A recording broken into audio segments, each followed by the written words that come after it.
Hey everyone, I saw this Lucy Hale makeup and it totally inspired me to do my own take on it, so I started with the NYX Angel Veil Primer, followed by my Studio Fix Fluid by MAC and the L'Oreal Infallible Pro Glow mixed together. I used the XO Beauty round face brush to apply that. And then of course my Maybelline Fit Me Concealer with my XO Beauty sponge. Set that with the L'Oreal Mercier translucent powder with a tapered highlighter brush by Jessup. I set my face with this Physicians Formula translucent powder with the Sigma F30 large powder brush. Then I used this Lip Exfoliator by e.l.f. and now we're all caught up. I'm going to use the Dipbrow Pomade by Anastasia Beverly Hills to do my brows with this BH Cosmetics angled brush. I always put the product in the lid first just to thin it out and make sure that I'm really getting all that product on my brush. I'm going to try to mimic Lucy Hale's big, bold eyebrows for this look, so I'm going to draw them on a little bit thicker than I normally would and just try to make them nice and bushy and feathered.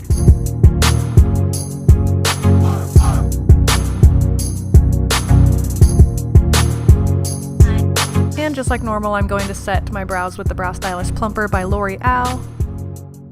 Moving on to bronzing up the face, I'm trying out this NYX light bronzer. It's pretty warm toned, so I wouldn't recommend this if you were cool toned in your skin tone, but I'm pretty neutral, so I can get away with the more orangey looking bronzers.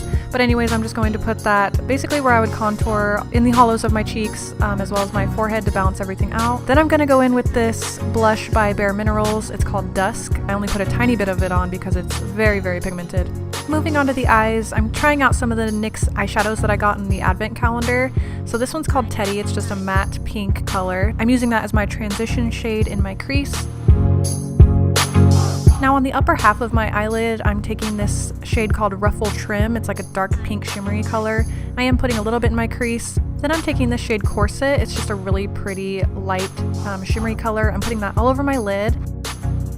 After that, I'm going to take the Morphe 35N palette. I'm really not impressed with this palette, to be honest. I did just use it to darken up the pink in my crease. But then I decided to take this Bodyography eyeshadow duo and take that light shimmery shade as my brow bone highlight. And then I used that other half, the kind of gray silvery shade, used that to smoke out my lash line a little bit. Then I went back to the Morphe 35N palette and used the black shade to really smoke out that lash line.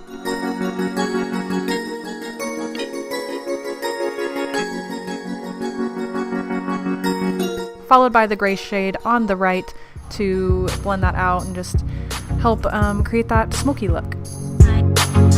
And this is where the watery eyes started happening. I took that reddish brownish shade that I just showed you guys to kind of warm up the eye look a little bit.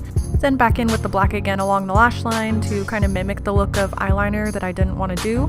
Then I went back into the NYX Corset shade, put that back on my lid because that kind of got lost. Then I took this Revlon Photo Ready quad eyeshadow palette. I guess it wouldn't really be called a quad, but anyways, I just put that in my inner corner. I got this mascara in an Ipsy bag, the It Cosmetics Superhero Mascara, and it is amazing. I've been loving it. I kind of want to buy the full size, but it's really expensive. I should have known with my watery eyes that I shouldn't have attempted eyeliner, but I went in with the NYC Jet Black eyeliner.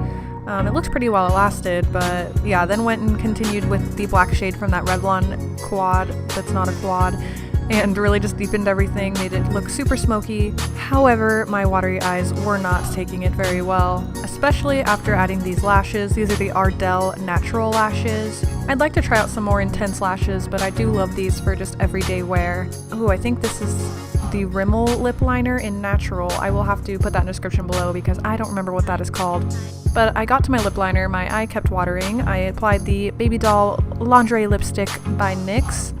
And that's about as far as I got before my eye just went onto a full watering rampage and I had to go take off my under eye makeup that I'd done so far. So I kept it simple with this blue shade from the Morphe 35N palette with the Supersizer Fibers mascara by CoverGirl. That was more my style anyway. I just didn't really get the true Lucy Hale makeup look that I was going for. What a surprise, I'm using the Carly Bible BH Cosmetics palette to highlight my face using that first highlight shade. Then I'm taking that second highlight shade to intensify my inner corner. I topped my lips with the NYX Butter Gloss in Tiramisu to finish off the look, to make it look as much like the Lucy Hale picture as possible. And that is the completed makeup look. Let me know if you'd like to see more tutorials like this, and I will see you really soon in my next video. Bye!